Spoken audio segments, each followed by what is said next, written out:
Hey guys, welcome to our review of episode 6, The Eye of Andor, the Star Wars TV series of the formation of the rebellion. And on this week's episode, we finally get the conclusion of this small mini heist. Money, Imperial credits. It's what fuels wars, and the rebellion is desperate at this moment, needing money. So they hatch the plan to rob the Imperial payroll, and it basically unfolds in this episode, and it was an amazing episode. They have such clever moments. The fact that you've got this amazing galactic meteor shower event, the people of the planet that are being oppressed by the Imperials doing their rituals, and it kind of delves in a little bit about how the Empire really doesn't respect anybody and just Does whatever the fuck they want. exactly just ruins things as they go along. And the plan unfolds here, and there is, even though we assume that they're going to get the credits, because without credits there's no rebellion, even though we kind of know that they're probably going to pull this off, there still was a lot of tension because we've grown with these characters. We know these characters, and from first meeting them, I didn't give a shit about any of them, and then by the end, I was like, oh, hey, all these different things. So I felt tension, even though we knew what the conclusion would be. So another excellent episode, in my opinion, and what do you call it? Vampiric victory, sort of, for the rebels, or if you look at it from a different point of view, a total victory, considering what was at stake here. So, what did you guys think of the episode? Yeah, like you said, we've seen thousands of heist movies before, but this is like, it's still kind of unique in its own way. It still had the tension, and I just love the way some of these shots were filmed. Like the TIE fighters, like counting Oh, I down. just love seeing the I inner just love workings watching of that. the Empire. Yeah, it's so cool because you never really get to see the background. Never and get stuff to like see that. that because they don't have hyperdrive, and so they're usually ferried to and fro. And at this particular base, they drop down from the sky. So, So yeah, I like that, and also like really enjoyed the twist and didn't see coming. And yeah. So essentially, the shirtless guy, who I don't remember his name, but the shirtless guy who was questioning basically Andor's loyalty at the end, when the job is done and they lose a lot of people to get there, does a double cross. And he's like, "Hey, Andor, you I know wanna you've been thinking about it. even you know how much money's in there? Let's split it 50-50. You get 40 mil, I get 40 mil, and what we can do is." That's exactly how it happened. He's in the middle of talking, and this motherfucking Andor is like, It's like, holy shit. I love Did it. not expect that I one. love the the gray morality, the fucking lethality, the fucking cold bloodedness of Andor. He gotta make a decision, and that was the right decision. So many series is. You're like, who's gonna believe him why you now?" do that? Why this? Why that? When you see things written and you're like, but no, that's exactly how you have to do it, and he did it. Took You can't care trust of someone who double crosses some. They've been down there for months and months. He's like, you're willing to double cross these people. The first opportunity we land, You're that gonna thing, double-cross you're me. gonna shoot me in the back, and it's not worth it. What do you think, Alex? It was great. I think they really just they nailed dialogue, and like you believe when people are talking to each other, it makes sense. Things flow, and I'm not constantly going, I don't know if I buy this kind of thing. I don't think it was the most successful heisting I've ever seen. I think that it was solid, but I mean, if you're expecting something, knock it out of the park where there's like perfectly in place, it's more like to snatch a bash.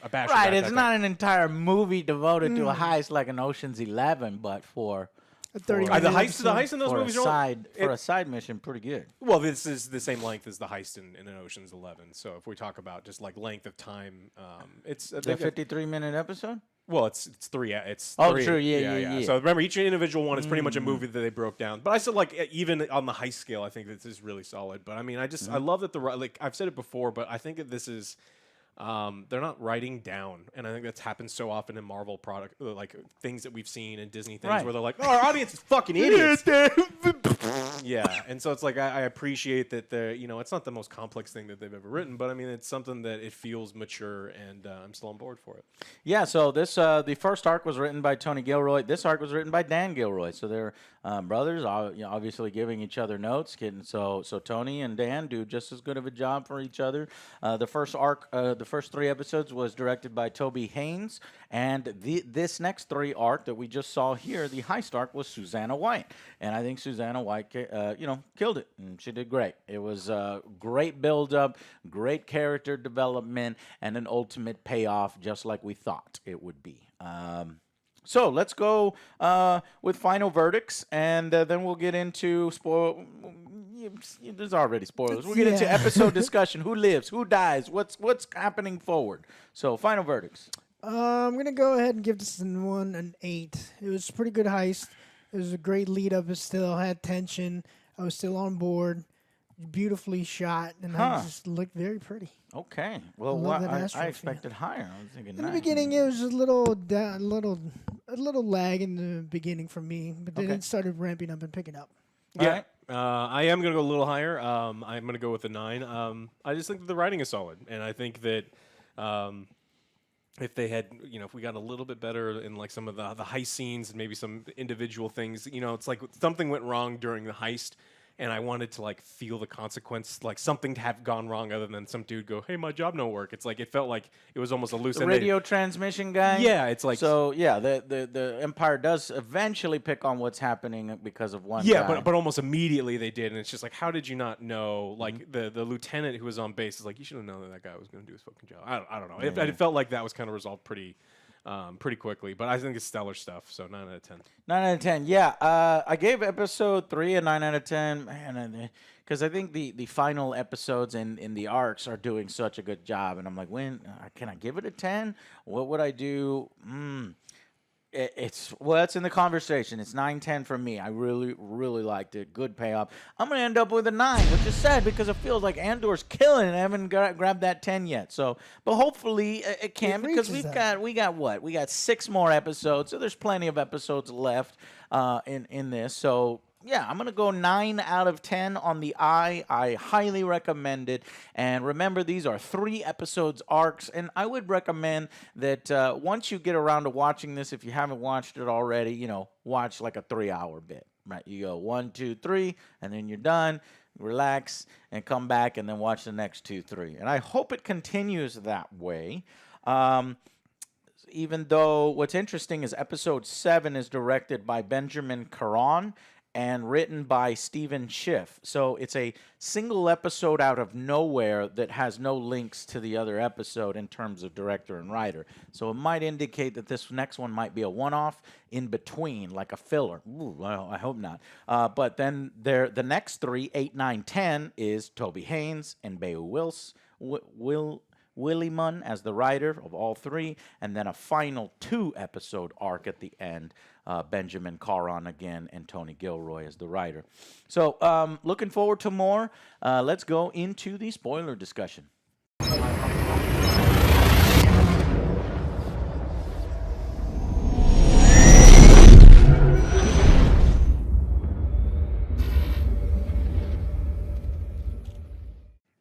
Hey guys, welcome to the episode breakdown. So, of our crew, Alex, who dies? Everybody.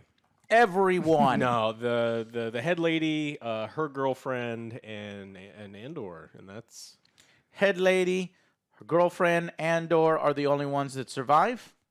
Yeah. Yeah. So we have Lieutenant Gorn, I think it was, who was the inside man, ends up getting shot as he darts towards getting inside the ship. So they did a pretty good job of having these Imperials not resist them and load up the fucking ship with all of the Imperial credits. I would have assumed, like, in order to motivate them, you shoot and kill one of them, but they're not the Empire. We have to be careful on how we depict the rebels, right? But it probably would have given them motivation to do so. But so as long as they didn't have to do it, they didn't do that. I mean, they did threaten. It's like, I'll cut your hands off. I'm gonna kill your kid. Like they did a lot of. Right, and stuff. that's kill true him, because man. there was a commandant that was there with his family, Commandant J-Hold, and his wife and son are there, and so they kind of, slap him around. Yeah. He deserved to be slapped And around. they killed him, man. So Yeah, They did. killed. Which was the man colonel, that killed? the colonel. Ah, he's like, yes. drop your gun. And At the he last just minute. shows up. Pow. True. Dead. Yeah, that cold-blooded girlfriend character. They get into a little bit of a Mexican standoff. The first time that they spring the trap, the commandant has had an audience with another officer, and this officer draws a gun on the little kid. Because the show knows, hey, we don't want the little guy to die. Little mouse. We don't want the little manifesto guy to die. Unfortunately, I thought they were going to leave him because he was behind some money. And he was pinned down. He couldn't get in the ship. I must have missed the moment. was that already he in the ship actually. behind the Yeah, money. he was in the ship ship behind the money. Got it. Okay. So yeah, they close the doors and they get off. Unfortunately, because they have to haul ass out of there, nobody buckles up. Motherfucking gets crushed by some heavy ass gold, Imperial credits, and it must have severed a spine, nerve, something, because our leader of the mission actually is kind of cold-blooded too. She just wants to keep going, and it's the guy who wants to do the double cross. Yeah. But it was probably because he was motivated to. It's perfect. off. It's Like motivated to, okay, I'm gonna They're split people distracted. up, distraction, and here's where we get to go. So that was his real motivation, even though he's like, hey, this is the guy. Without him, we weren't here. So great setup. So it's Andor's decision, and Andor does decide to do the right thing, which was take him to the doctor, see if we could save him. He did essentially save Andor's life. So Andor has a code, is a good guy in that sense, has some affinity for the younger guy, because after he murders Mr. Doublecross, comes in there with a gun because he knows motherfuckers aren't going to believe me. So I'm going to keep my gun at the ready for her. And he explains to her that like that guy tried to double cross. It's like, didn't I believe don't him at believe first, but he's like, think I'm giving about you it. all of the money. I'm giving you this thing back. Like, Yeah, this thing is worth $40,000. And she could tell, like, after she gets that and learns from it that maybe he's right. She said, wait. And it turns out that the young kid wanted Andor to have the manifesto because he grew an affinity for him. And Andor has a soft spot because he comes back and he grabs it. He didn't have to fucking do it. But he grabs the manifesto, which I guess as we go along, he's going to read it. And it's going to convince him to have a cause and to fight for the rebellion rather than just be a mercenary. But he does say, give me my half. Look, I'm going to take you to the ship. I'm gonna give you some money for your ship, and I'm being paid. I'm out of here. Yeah, I didn't think they were going to kill off the little kid.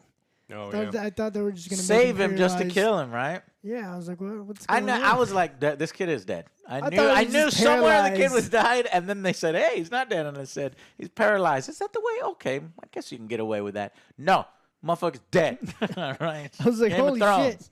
Yeah, you don't Well, survive. you need the thing to convince him. That so. doc, I was like, oh, he's got that doctor. He's good. Because that doctor looked like he knew what he was doing. He's got 4 arms.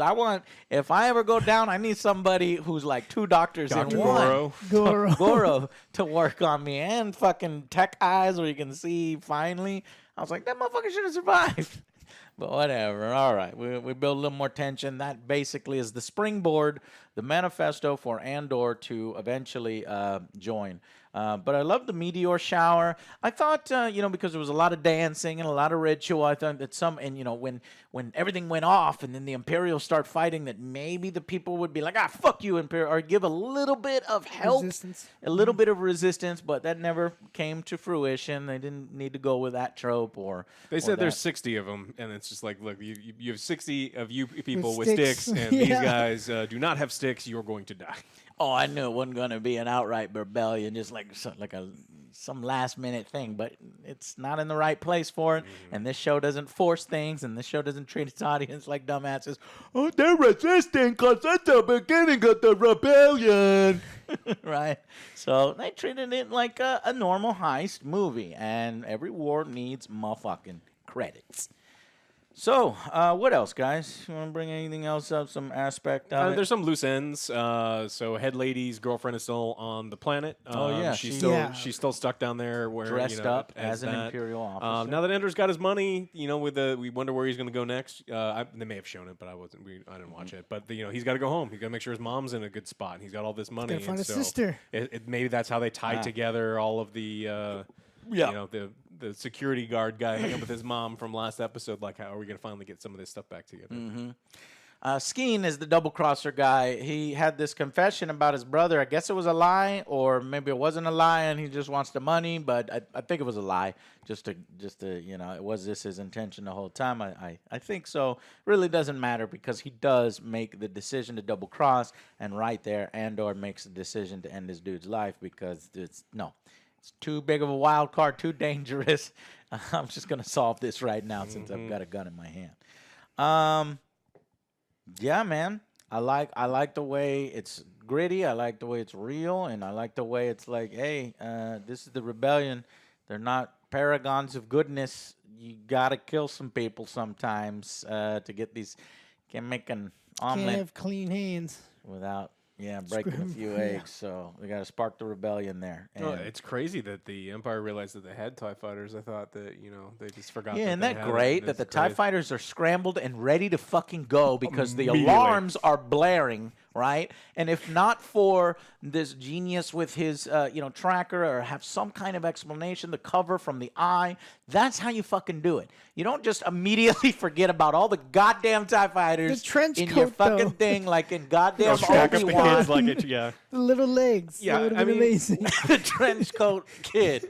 That would have been hilarious if all of a sudden the manifesto guy was in a trench coat under Andor and they were walking, which way to the payroll?